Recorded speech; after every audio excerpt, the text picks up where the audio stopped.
तो प्रेम से बोलिए भगवान बुद्ध की जय। प्यारे बच्चों, जो बुद्ध थे या इनको गौतम बुद्ध भी कहते हैं, इनका बचपन का नाम था सिद्धार्थ और इनका जन्म कहाँ हुआ था? तो लुम्बिनी के शाक्य कबीले के सरदार के ये बेटे थे। अर्थात इनका जन्म जो है राजा के यहाँ हुआ था, सरदार के यहाँ हुआ था और इनको बड़ा सुख से बड़ा किया गया था। ये कभी महल के बाहर निकले नहीं थे। इनका विवाह भी हो गया, इनका बच्चा भी हो गया। के पुत्र का नाम राहुल था। लेकिन जब पहली बार ये महल से निकले तो इन्होंने किसे देखा? एक वृद्ध को देखा। तो अपने रथ चालक से पूछा कि ये व्यक्ति कौन है, ये क्यों ऐसे दिखाई दे रहा है? तो उसने कहा कि ये तो बूढ़ा हो गया है महाराज। तो बूढ़ा क्या होता है? तो आदमी उम्र के साथ बूढ़ा हो गया, हाथ पैर काम नहीं करता है। ये चिंता में पड़ गए कि भाई जब हम भी बूढ़ा हो जाएंगे। अब फिर आगे बढ़े तो इन्होंने एक बीमार को देखा। तो ये बोला इसको क्या हुआ? था तबीयत खराब हो गया है। तो बोला आदमी बीमार भी होता है। फिर आगे बढ़े तो एक लाश को देखिए तो बोले ये क्या है? तो ये मर गया है, एक व्यक्ति था मर गया। तो आदमी मरता भी है। तब इनको गहरा सदमा लगा और इन्होंने सोचना शुरू कर दिया कि जब हमको मर जाना है तो हम यहाँ आए क्यों है? इतना सुख सुविधा क्यों?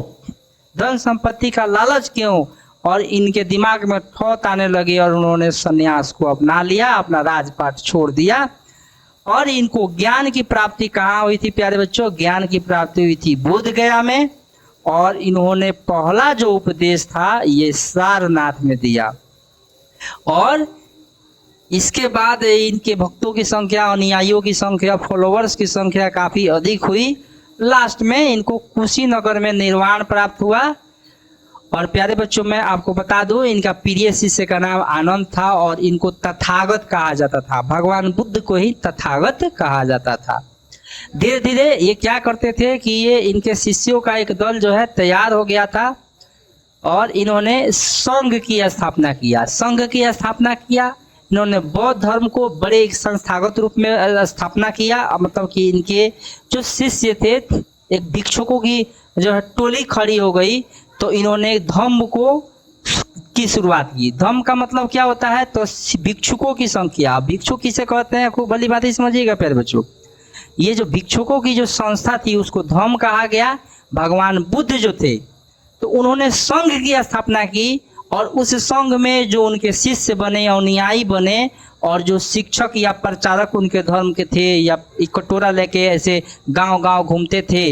लोगों को ज्ञान शिक्षा देने के साथ भिक्षा भी मांगते थे, इसलिए उनको भिक्षुक या भिक्षु कहा जाता था। बड़ा गौरव का शब्द था ये भिक्षु या भिक्षुक शब्द। आज किसी लड़का या लड़की को कहिए तू तो एकदम एक नंबर का भिक्षु है चाहे भिक्षुक है, बहुत तो आपके साथ समस्या हो जाएगी, झगड़ा हो सकता है। तो उस समय जो था भिक्षुक किसको कहा जाता था? जो तथागत भगवान बुद्ध के सानिध्य में काम करते थे, लोगों को ज्ञान अच्छी राह दिखाते थे। तो भगवान बुद्ध मर गए तो उनकी जो संस्था थी उसको धम्म कहा गया और धम्म के प्रचारकों को भिक्षु और भिक्षुनी कहा जाता था। जो स्त्री प्रचारक थी उनको भिक्षुनी कहा जाता था। प्यारे बच्चों, जो भिक्षुनी आगे उपदेशिका बन गई, उपदेश देने लगी, उसको थेरी कहा गया। क्या कहा गया? थेरी कहा गया। थेरी का मतलब क्या होता है? जिसने निर्वाण प्राप्त कर लिया हो। तो है ना, उस समय की बात आप लोग देखिए कि एक थेरी गाथा है जो पूर्णा नाम की थेरी थी। उन्होंने एक ब्राह्मण से कहा। आप लोग ब्राह्मणवाद के विरोध में ही किसका शुरुआत हुआ था? वो तो बौद्ध धर्म का शुरुआत हुआ था। जैसे कि बहुत लोग पाप कर लेते हैं, किसी की हत्या कर लेंगे और जाके कहते हैं कि हम गंगा में स्नान कर लेंगे तो पाप कट जाएगा। तो मैं आपको बता रहा हूं, तो उसी महिला ने पूछा, हे ब्राह्मण, एक ब्राह्मण देवता भोर भोर में जाके नदी में ठंडा जल में नहा रहे थे कि हमारा पाप कट जाए। तो वह बोली कि मैं तो जल ले जाने वाली हूँ, मैं लोगों के यहाँ नौकरी करती हूँ, कितना भी ठंड हो मुझे तो जल में उतरना ही पड़ेगा, क्योंकि नहीं तो मुझे सजा मिलेगी। या ऊंचे घराने की जो स्त्रियां हैं कटु वचन बोलेगी मुझको कि मैं तुमको जब नौकरी पर रखी हूँ पानी लाने के लिए, पहले नदी से ही पानी लाकर भोजन बनाया जाता था, तो मैं तो भोर में जल में उतरती हूँ, जबकि तुम क्यों उतरते हो? तुम्हारे अंग ठंड से कांप रहे हैं। तो ब्राह्मण ने क्या कहा? तो ब्राह्मण ने कहा, ब्राह्मण बोले कि मैं बुराई को रोकने के लिए अच्छाई कर रहा हूँ, अर्थात मैं पानी में जा रहा हूँ या बुराई रोकने के लिए कर रहा हूँ। बूढ़ा या बच्चा जिसने भी कुछ बुरा किया हो जल में स्नान करके मुक्त हो जाता है। जल में स्नान कर लेगा, बुरा किया हो तो पाप से मुक्त हो जाएगा। तो उस थेरी ने क्या कहा, तो उस थेरी ने कहा कि अच्छा, पानी में अगर कोई उतर जाए जल में तो वह क्या हो जाएगा, पुण्य कमा लेगा, उसका पाप खत्म हो जाएगा। तो उसने कहा कि पानी में नहाने से बुराई से मुक्ति मिलती है, अगर वैसा हो तो सारे मेढों का कछुआ स्वर्ग जाएंगे, साथ में पानी के सांप और मगरमच्छ भी स्वर्ग जाएंगे। इसके बात की गहराई को समझ रहे हैं। जब गंगा में स्नान करने से आपको स्वर्ग की प्राप्ति होती है तो सारा उसमें सांप मेढक कछुआ सब स्वर्ग में जाएगा। तो क्यों न आप इसके बदले में वे कर्म करें कि आपको इस ठंडा पानी में उतरना ना पड़े, क्योंकि आपको अपने जिस पाप के डर से इस पानी में उतरते उस पाप को छोड़ दो। इस तरह से ये लोग तर्क वितर्क करते थे। प्यारे बच्चों, बुद्ध के जो विचार था उनका मानना ये, जैसे कि ब्राह्मणवाद में जो परंपरा है उसमें क्या माना गया कि जो समाज का निर्माण है वह स्वयं भगवान ने किया है। जाति प्रथा बढ़िया बात है, अच्छा बात है, ठीक है। ब्राह्मणों का जो उत्पत्ति है भगवान के मुख से हुआ है, क्षत्रियों का छाती से, वैश्यों का पेट से और शूद्रों का पैर से हुआ है। तो इसलिए उन्होंने, जो राजा लोग थे, गृहपति थे, उनको सलाह दिया कि देखिए आप सामाजिक प्रयास कीजिए, लोगों की भलाई कीजिए, इसी से आपको मुक्ति मिलेगी। भगवान की ने ना निर्माण किया है ना उसके चलते होगा। उन्होंने क्या कहा कि जन्म मृत्यु के चक्र से आपको मुक्ति कब मिलेगी, आपको मोक्ष कब मिलेगा, कि जब आप सम्यक कर्म कीजिएगा। कौन सा कर्म कीजिएगा, तो सम्यक कर्म कीजिएगा, अच्छा कर्म कीजिएगा, गरीबों की मदद कीजिएगा, इस स्थिति में आपको मुक्ति मिल जाएगी। निर्वाण का मतलब था अहम और इच्छा का खत्म हो जाना, समझे। तो इस तरह से बुद्ध ने कभी खुद को ईश्वर भी नहीं माना और खुद को जो है भगवान का अवतार भी नहीं कहा। वे देखिए बौद्ध धर्म का संरक्षण कैसे हुआ, जो भगवान बुद्ध थे वे बातचीत लोगों से करते थे और मौखिक शिक्षा देते थे। कोई किसी समस्या के लिए उनके पास आता था तो बताते थे कि देखिए इसको ऐसे करना चाहिए। मतलब जब तक वे थे गांव एक जगह रुकते नहीं थे, हर एक गांव में जाते थे, लोगों का दुख सुनते थे, उनको शिक्षा देते थे, कुछ प्रवचन देते थे।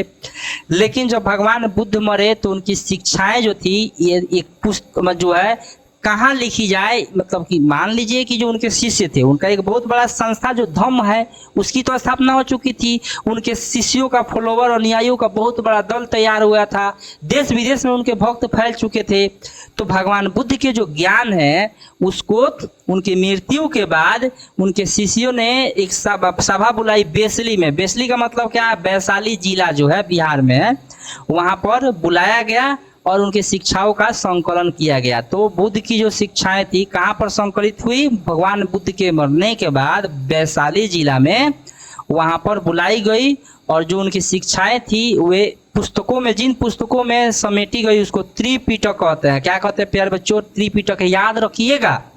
त्रिपिटक का मतलब होता है तीन टुकड़ियां, अर्थात 3 प्रकार की किताबों को लिखा गया जिसको त्रिपिटक कहता है। त्रि माने 3, पिटक भी टुकड़ी, यानी 3 प्रकार के ज्ञान रखने का संग्रह। तो सबसे पहला जो पिटक है उसका नाम है विनय पिटक, याद रखिएगा आप। कौन पिटक, तो ये है विनय पिटक।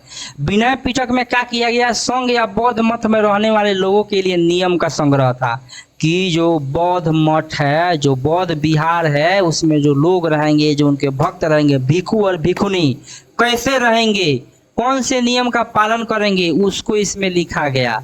तो 21 भिक्षु और भिक्षुनी के लिए जो नियम बनाए गए किस पिटक में लिखे गए थे, विनय पिटक में।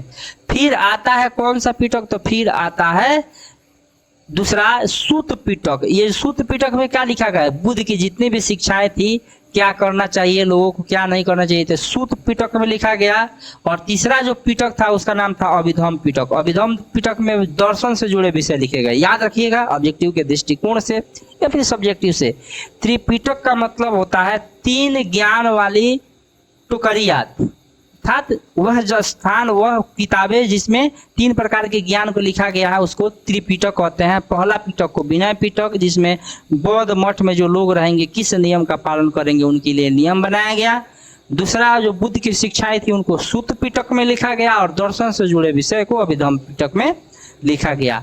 तब तक आपको मैं बता दूं कि जितने भी बड़े महापुरुष होते हैं वे जिनके जिंदा रहते हैं उनके ज्ञान को नहीं लिखा। जैसे इस्लाम धर्म में मोहम्मद साहब जो पैगंबर मोहम्मद है, वो भी जब मर गए तो उनके जो शिष्य थे तब कुरान की रचना हुई उनकी शिक्षाओं को याद करके, वो खुद लिख के नहीं गए हैं। उसी तरह जो बौद्ध जो है धर्म में त्रिपिटक है, उनके मरने के बुद्ध भगवान के बाद लिखा गया। और खास तौर पर जब धर्म जो है श्रीलंका जैसे देश में फैलने लगा, पूरा विदेश में कोरिया जापान में फैलने लगा, तब इसका इतिहास ग्रंथ लिखे जाने लगे। बौद्ध धर्म का जो भी ग्रंथ है वो पाली भाषा में लिखा गया। मैं बता दूं कि भगवान बुद्ध खुद जो है प्रवचन किस भाषा में देते थे, तो पाली भाषा में देते थे, है ना। और जो भिक्षु और भिक्षुनियाँ थी, इनके लिए कौन से नियम बनाए गए थे, बड़ी मज़ेदार है। वैसे तो आप लोग आज के ज़माने में नहीं रह पाइएगा कि जब कोई भिक्षु नया कंबल गलीचा बनाएगा सोने के लिए या ओढ़ने के लिए, तो कम से कम उसका प्रयोग 6 साल तक करना पड़ेगा। आप लोग से हो पाएगा जी उतना? एक कंबल 6 साल तक चला सकते हैं या चद्दर 6 साल तक चला सकते हैं? नहीं चला सकते हैं। तो उन्होंने नियम बनाया था विनय पिटक में कि 6 वर्ष से कम में अगर कोई व्यक्ति जो है अपनी अनुमति के बिना नया कंबल गलीचा बनवाता है, तो पुराना कंबल गलीचा छोड़ने के बाद भी उससे वो कंबल और गलीचा ले लिया जाएगा। इससे उसको अपराध स्वीकार करना पड़ेगा। माने आपको अपनी अमीरी नहीं दिखाना। बौद्ध धर्म में भिक्षु बनेंगे तो आपको अमीरी, जितना अपने आप को भूल जाइए। वो लोग तो नाम बदलवा लेता था, नया नाम से वो लोग जाने जाते थे। फिर कोई भिक्षु किसी गृहस्थ के घर जाता है तो उसे टिकिया या पके अनाज का भोजन दिया जाता है। अगर कोई भिक्षु भीख मांगने जाता है और उसको पके अनाज का भोजन दिया जाता है या ठीक है रोटी दिया जाता है, पका पकाया चावल दाल सब्जी दिया जाता है, तो 3 कटोरा से ज़्यादा स्वीकार नहीं कर सकता है। और इससे ज़्यादा वह स्वीकार करता है तो वह अपराधी, उसे अपराध स्वीकार करना होगा। आजकल के जो भिखारी है मांगने आते हैं, उनको 1 बोरा लाद के दीजिएगा तो उनको कोई दिक्कत नहीं, कहेगा और दीजिएगा तो ले जाएंगे। 2 या 3 कटोरे पकवान स्वीकार करने के बाद अन्य भिक्षुओं को उससे बांटना होता है। यही बढ़िया सम्यक आचरण है। फिर कोई भिक्षु जो संघ के किसी बिहार में ठहरा है, मान लीजिए कि उनका जो मठ है, अच्छा आप लोग एक राज्य है बिहार, बिहार का नाम क्यों बिहार पड़ा? क्योंकि यहाँ बौद्ध मठ थे, उनको विहार कहा जाता था, इसलिए इस राज्य का नाम पड़ गया बिहार। तो प्यारे बच्चों, मैं आपको बता दूं कि नियम बनाया गया कि कोई भी भिक्षु जो संघ के किसी बिहार में किसी मठ में ठहरा हुआ है, मान लीजिए कि ये जो मठ है यहाँ का मैं जो है भिक्षु हूँ और दूसरा भिक्षु यहाँ पर घूमते घूमते आया, तो जाहिर सी बात है मठ में ही आएगा, यहाँ उसको आसन दिया जाएगा। तो वह जो है सुबह में जगे तो जो बिछाया गया बिस्तर था उसको उसी को समेटना है या समेटवाना है। अगर बिना विदाई लिए हुए बिस्तर उसी तरह कहीं कहीं छोड़ के चला गया तो उसको अपराध स्वीकार करना होगा। इस तरह से ये सारे भिक्षुओं के नियम किस पिटक में थे प्यारे बच्चों? विनय पिटक में थे। समझ में एक चीज आती है कि स्तूप क्यों बनाए जाते थे। ये जो स्तूप थे इन्हें क्यों बनाए जाते थे प्यारे बच्चों? आप लोग देखिएगा, यहाँ पर मैं आपको एक स्तूप, ये जो है सांची का स्तूप है। ये सारी इस तरह के स्तूप क्यों बनाए जाते थे, और ये जो स्तूप है ये अमरावती का स्तूप है। मैं बाद में आपको बताऊंगा ये दोनों में क्यों क्या अंतर है, किस बात का अंतर है। सांची का स्तूप देख सकते हैं ये चमकता हुआ है, और जो है जो अमरावती का स्तूप है इसको सब जो है लोग चुरा के अपना यहाँ से गायब कर दिया, उसको खत्म कर दिया। ये ना कहिए कि बिहार में नहीं है ना, तो ये जो माटी का जो टीला आपको दिख रहा है जिसको चैत्य कहते हैं, इसको लोग भरवा खुदवा के सड़क या अपना पोखरा भरवा लेता, समझे? इस तरह का लोग होता है। लेकिन मैं आपको बता दूं कि स्तूप बनाए क्यों जाते थे। तो स्तूप की वेदिकाओं और स्तंभों पर मिले अभिलेखों से इन्हें बनाने और सजाने के लिए दान का पता चलता है। तो लोग दान देते थे तब स्तूप बनाए जाते थे। लेकिन बनाए क्यों जाते थे, इसका कारण है कि ऐसी अन्य कई जगह थी जिन्हें पवित्र माना जाता था। इन सभी जगहों पर बुद्ध से जुड़े अवशेष जैसे उनकी अस्थि या उनके द्वारा प्रयुक्त सामान गाड़ दिए गए थे। इन तीनों को स्तूप कहते थे। भगवान बुद्ध जब निर्वाण प्राप्त हुआ, इनकी मृत्यु हुई, तो जो उनकी हड्डियां थी या राख के ढेर थे या उनका कोई भी चिन्ह था, तो तो उनके जो शिष्य थे, जो उनके भक्त थे, वे अलग अलग जगहों पर गाड़ दिए। वे जगह पवित्र कहलाई और वहीं पर जो है क्या बनाए गए, स्तूप। इसीलिए वहां पर कि भाई एक तरह से वो पवित्र स्थान है, तो वहां पर जो ऊंचाई करके तोरण द्वार इत्यादि करके सजा के उसको वो स्तूप बनाए गए। एक अशोकावदान नामक बौद्ध ग्रंथ के अनुसार जो अशोक थे, बुद्ध के अवशेष के हिस्से हर महत्वपूर्ण शहर में बांटकर उस पर स्तूप बनाने का आदेश दिया था। इसलिए काफी सारे स्तूप उस समय बनाए गए। लेकिन जो खास तौर पर भरहुत, सांची और सारनाथ, यहाँ के स्तूप कुछ ज्यादा ही विशाल बनाए गए। इन सब स्तूपों के बारे में हम लोग जानेंगे। आज स्तूप जो है खास तौर पर किससे पर कैसे बनाया गया, तो कुछ दान राजाओं के द्वारा दिए गए। स्तूप किसके द्वारा कैसे बनाए जाते थे, तो दान से। तो कुछ दान कौन दिए थे, राजा, जिसे सातवाहन वंश के राजा दिए थे। कुछ दान शिल्पकारों और व्यापारियों की श्रेणियों द्वारा दिए गए थे। आज भी जब मंदिर वगैरह बनता है तो लोग दान करते थे, दान करते हैं। तो उस समय लोग, ऐसा नहीं है कि बौद्ध वो स्तूप बनाने के लिए हिंदू लोग दान नहीं करते थे, मुस्लिम तो खैर उस समय थे ही नहीं। तो मुस्लिम तो आए 600 ईस्वी के बाद, और ये आप समझ रहे हैं कब की मैं बात कर रहा हूँ, 600 ईसा पूर्व से मैं की बात कर रहा हूँ। तो उस समय जो है मुस्लिम नाम का कोई चीज इस पृथ्वी पर था ही नहीं। तो बौद्ध धर्म था, लेकिन उन लोग, ऐसा नहीं है कि, तो बौद्ध धर्म अधिकांश मात्रा में था तो उनको हिंदू भी दान करते थे, ऐसा बात नहीं है। सनातन धर्म के लोग, तो सांची का जो है तोरण द्वार था, वह उसका हिस्सा हाथी दांत का काम करने वाले शिल्पकारों के दान से बनाया गया था। सैकड़ों महिला और पुरुषों ने दान के अभिलेख में अपना नाम लिखवाया। आप कहीं देखते हैं मंदिर में एकदम शिलापट पर नाम लिखता है, फलना जय कुमार सिंह 1001 रुपया दान दिए, उसी तरह वहां पर लिखा हुआ है, उसे पता चलता है। इस तरह से भिखू भिखनिया भी दान दे के स्तूप को बनवाते थे। समझ में आई बात। अब तो स्तूप नाम का चीज ऐसा नहीं है। तो बौद्ध धर्म के बारे में कुछ जानकारी आपको मिल गई, जैसे उन्होंने, उनका जन्म कहाँ हुआ था, पहला उपदेश कहाँ दिया था, है ना, उनको निर्वाण कहाँ से प्राप्त हुआ, उनके ज्ञान क्या थे, वो स्तूप क्यों बनाए गए। अब आप लोग को समझ में आ गया है। अब मैं आपको भगवान महावीर के बारे में भी समझा दूं। तो ये जो है जैन धर्म के 24वें तीर्थकर थे, याद रखिएगा आप। कौन नंबर तीर्थकर थे, तो ये जैन धर्म के 24वें तीर्थकर थे।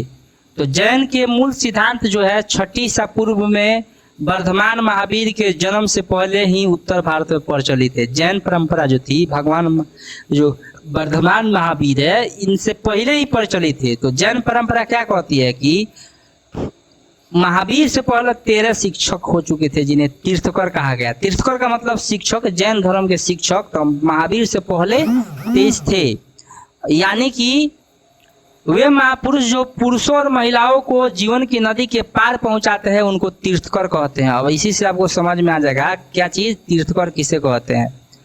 तो उन्हें तीर्थकर कहा जाता है, यानी कि वे महापुरुष जो पुरुषों और महिलाओं के जीवन की नदी के पार पहुंचाते हैं, जीवन की नैया को पार पहुंचाते हैं, यथा नरक से स्वर्ग के रास्ता को बताते हैं, उनको बोलते हैं तीर्थकर। तो जैन धर्म में कितने तीर्थकर हुए, 24, और अंतिम तीर्थकर थे वर्धमान महावीर, उनसे पहले 23 तीर्थकर थे। ठीक है। अब आगे आप लोग देखिएगा कि जैन धर्म की अवधारणा क्या है। तो जैन धर्म की अवधारणा है कि संपूर्ण विश्व प्राणवान है। इन लोगों का थोड़ा सा अजूबा बात है। कैसे? जैन धर्म मानता है कि पहाड़, मिट्टी, ये जो है, ये पीछे जो एलमीरा है, कपड़ा, सब में प्राण होता है। इसलिए वो लोग कपड़ा भी, मतलब जैन में 2 संप्रदाय बाद में है, दिगंबर, पीतम्बर। तो मैं आपको बाद में बताऊंगा। हालांकि माना जाता है कि पत्थर, चट्टान, जल में भी जीवन होता है। तो जीवों के प्रति अहिंसा, खास तौर पर इंसानों, जानवरों, पेड़ पौधों और कीड़ों मकोड़ों को न मारना जैन दर्शन का केंद्र बिंदु है। जैन अहिंसा के सिद्धांत ने संपूर्ण भारतीय चिंतन परंपरा को प्रभावित किया है। जैन मान्यता के अनुसार जन्म और पुनर्जन्म का चक्र कर्म के द्वारा निर्धारित होता है। जैन धर्म मानता है कि आप अच्छा कर्म कीजिएगा तो आगे इंसान बनिएगा, अगर बुरा कर्म कीजिएगा तो आगे सियार बनिएगा, है ना जी, कौवा बन सकते हैं। तो कर्म के चक्र से मुक्ति के लिए आपको त्याग और तपस्या की जरूरत होती है, और संसार के त्याग से ही असंभव हो पाता है। बात समझिएगा। तो यह जो है पूरे विश्व को प्राणवान मानते हैं। इसीलिए जैन धर्म के जो मानने वाले लोग हैं, सूर्योदय से पहले सूर्योदय के बाद वो खाना नहीं बना सकते हैं। खास तौर पर जो है दिगंबर वाले लोग हैं, जो कपड़ा वस्त्र नहीं पहनते हैं, और पैदल यात्रा करते हैं, चप्पल भी नहीं पहनते हैं वे लोग, है ना, कि कोई कीड़ा की मृत्यु उनके हाथ से ना हो जाए। तो जैन मान्यता के अनुसार जन्म और पुनर्जन्म का चक्र कर्म के द्वारा निर्धारित होता है, और त्याग और तपस्या की जरूरत होती है। यह संसार के त्याग से संभव हो पाता है। इसीलिए मुक्ति के लिए विहारों में निवास करना अनिवार्य नियम बन गया। और जैन साधु और साध्वी 5 व्रत करते थे, याद रखिएगा। जैन साधु और साध्वी कितने व्रत करते थे? 5। खूब बढ़िया से याद कीजिए। कौन है वो 5? हत्या न करना, वे कभी हत्या नहीं करते हैं, ना इंसान की, ना किसी जानवर की, ना कीड़ा की। चोरी नहीं करना दूसर का हो गया व्रत। तीसर का हो गया झूठ नहीं बोलना। बस आपसे तो ये धर्म का पालन संभव आप बच्चों से नहीं हो पाएगा। हत्या नहीं करिएगा, चोरी नहीं कीजिएगा, लेकिन आप लोग झूठ नहीं बोलिएगा, ये तो हम मान ही नहीं सकते हैं। ब्रह्मचर्य का पालन करना, और धन का संग्रह नहीं करना। ले पूरा दुनिया धन के पीछे पागल है। ये लोग क्या कहते हैं कि आपको धन की जरूरत ही नहीं है, पैसा हाथ में छूना ही नहीं है, पैसा का आपको कोई जरूरत ही नहीं है। 5 नियम है, हत्या नहीं करना है, चोरी नहीं करना है, झूठ नहीं बोलना है, ब्रह्मचर्य और धन का संग्रह नहीं करना है। 5 नियमों को मानना पड़ता है। प्यारे बच्चों, कुछ और जानकारी मैं आपको दे दूं आपकी पुस्तक में। तो जैन धर्म का जो 24वें तीर्थंकर थे भगवान महावीर, इनका जन्म भी हुआ था वैशाली में। और प्यारे बच्चों, वैशाली जो बौद्ध धर्म का केंद्र था, वहाँ पर वर्धमान महावीर का जन्म हुआ। और ये किस जगह पर जन्म हुआ? कुंडलग्राम। कहाँ पर इनका जन्म हुआ? कुंडलग्राम में इनका जन्म हुआ था, याद रखिएगा। भगवान महावीर का जन्म कहाँ हुआ था? कुंडलग्राम में हुआ था। अब स्तूप के बारे में खास तौर पर जानना है। ये वाला जो स्तूप दिख रहा है, ये वाला स्तूप जो है, ये वाला स्तूप है, ये है अमरावती का स्तूप है। और ये वाला जो स्तूप है, ये सांची का स्तूप है। आप लोग देखिए कौन सा स्तूप आपको अच्छा लग रहा है? कौन सा स्तूप आपको? सांची का स्तूप अच्छा लग रहा है। तो इसको मैं बता रहा हूँ कैसे ये अच्छा लग रहा है, कैसे। देखिए, तो जितना विशाल सांची का स्तूप सुंदर है, इससे कहीं ज़्यादा सुंदर ये बगल वाले अमरावती का स्तूप था। तो आप इसके साथ क्या हुआ आप समझिएगा। तो 1796 में एक स्थानीय राजा जो मंदिर बनाना चाहते थे, अचानक अमरावती के स्तूप के उनको अवशेष मिल गए। उन्होंने उसके पत्थरों के इस्तेमाल करने का निश्चय किया। उन्हें ऐसा लगा कि इस छोटी सी पहाड़ी में संभवतः कोई खजाना छुपा हो। आप समझिए, तो 1796 में अमरावती में जो स्तूप था, कोई समझ तो नहीं रहा था। तो राजा को लगा थोड़ा सा उसका ऊपर वाला छत जो निकला हुआ था, ये जैसे कि ये वाला हिस्सा देख लीजिए थोड़ा बहुत, ये वाला ऊपर वाला हिस्सा ऊपर जो निकला हुआ था, तो उनको लगा कि ये तो सांची के स्तूप में मैं समझा रहा हूँ, क्योंकि वो तो उजड़ गया।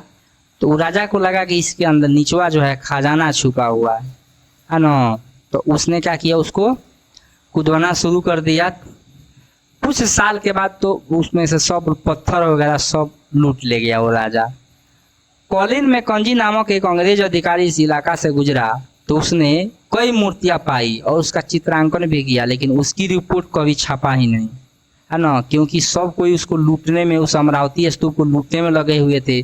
छापता क्यों जी? अंग्रेज सबसे ज्यादा लूटे। फिर 1854 में गुंटूर के कमिश्नर ने अमरावती की यात्रा की और उन्होंने कई मूर्तियां और उत्कीर्ण पत्थर जमा किए। कमिश्नर देखिए, सब लोग जाते थे, अपना झोला भरते थे, फिर फरार हो जाते थे। वो मद्रास ले गए और इन्हें उनके नाम पर एलियट संगमरमर के नाम से जाना जाता है। तो यहाँ से एलियट संगमरमर ले गए और वहीं जो कमिश्नर है उसने पश्चिमी तोरण द्वार को भी खोज निकाला और निष्कर्ष पर पहुंचा कि अमरावती का स्तूप बौद्धों का सबसे विशाल और शानदार स्तूप था, जिसको आसपास के लोग, हमारे यहाँ इंडिया के लोग तो लूटने में पक्के माहिर, अपनी संस्कृति का ज़्यादा सा भी ख्याल नहीं रहता। बिहार में तो पूछिए मत। ये जो आप देख रहे हैं, ये जो मिट्टी बचा है ना, मिट्टी को भी यहाँ के लोग तोड़ के या कोड़ के लेके चले जाएंगे अपने घर, है ना। तो 1850 के दशक में अमरावती के उत्कीर्ण पत्थर अलग अलग जगहों पर ले जाए जा रहे थे। कुछ पत्थर कलकत्ता में एशियाटिक सोसाइटी ऑफ बंगाल पहुंचे, तो कुछ मद्रास में इंडिया ऑफिस, कुछ पत्थर लंदन तक पहुंच गया। बस बात समझ में आ रहा है। यहाँ से पत्थर लोग ले जा रहे थे, अपना इस संस्था में ले जा रहे हैं, यहाँ जांच करेंगे, वहाँ जांच करेंगे। बंगाल कोई ले गया, कोई मद्रास चेन्नई ले गया, ले गया कि जा कई सारे पत्थर तो अंग्रेज अधिकारी के बाग में मूर्ति थी। बताइए, इतनी कीमती मूर्ति, इतनी हमारी मतलब कि पौराणिक संस्कृति को अंग्रेज सब ले जा रहे थे। उस इलाके का हर नया अधिकारी है ना, हर नया अधिकारी यह जो है यह कहकर कुछ मूर्ति उठा ले जाता था कि उसके पहले के अधिकारी ने ऐसा ही किया कि भाई इसके पहले के अफसर ले गए तो उसको तुम लोग नहीं बोला, हम ले जा रहे हैं मूर्ति एगो, तो क्या हो जाएगा, हमको भी एगो ले जाने दो। इस तरह से करते करते वो जो है उसको लूट लिया गया और सांची का स्तूप जो है, ये देख सकते हैं, सांची का स्तूप बर्बाद कर दिया लोग, बस केवल मिट्टी बचा यहाँ पर, है ना। ये कितना शर्म की बात है, डूब मरने वाली बात है। यहाँ पर केवल बच गया मिट्टी। और ये अमरावती का स्तूप तो लूट गया, लेकिन सांची का स्तूप के बारे में पहले हम बता दिए हैं। वहाँ जो शाहजहां बेगम थी, उसने का अंग्रेज लोग आके मांगे कि हमको तोरण द्वार है, दे ना दीजिए, हम ले जाएंगे अपना देश में, लोग खूब खुश होगा, बड़ा कीमती है। वो कहा कि डुप्लीकेट बनवा के दे दी। फिर फ्रांसीसी लोग को डुप्लीकेट बनवा के दे दी, लेकिन इसको बचा के रखी। तो देखिए कितना जो है गर्व की बात है।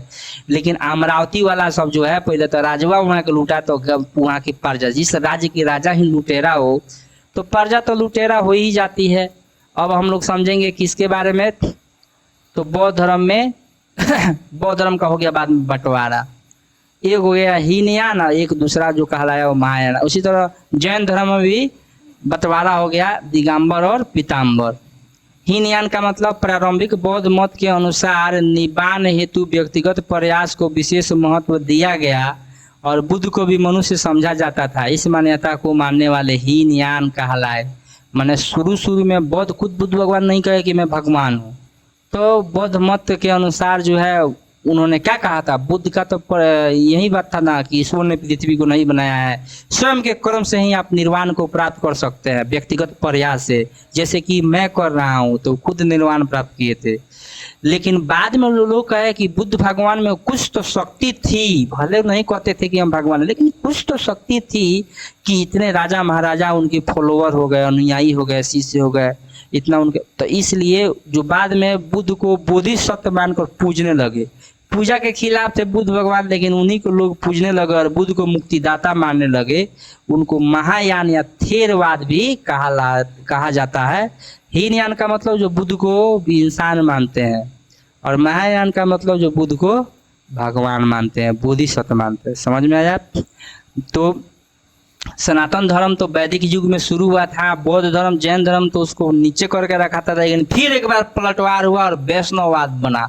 वैष्णव हिंदू धर्म का समझिए पुनर्स्थापन हो गया, मतलब हिंदू धर्म में फिर से एक नया विचार पनपने लगा, वैष्णववाद। जो भगवान विष्णु को की पूजा करते थे तो उसको बोलते हैं वैष्णववाद। तो इस तरह ये भगवान विष्णु जो है, तो इनके कई अवतारों का इर्द गिर्द जो है पूजा पद्धति विकसित हुई। इस परंपरा के 10 अवतार की कल्पना है। जो वैष्णववाद को मानते हैं वो विष्णु के कितने अवतार को मानते हैं, 10 अवतार को। सबसे पहले कश्यप अवतार, मत्स्य अवतार, परशुराम, राम, कृष्ण, ये सब विष्णु के ही अवतार है। नरसिम्हा अवतार, वामन अवतार, है ना, ये सब किसके अवतार है, तो विष्णु के अवतार है। और ऐसा माना जाता है कि 10वां का अवतार जो होगा कल्कि का अवतार होगा।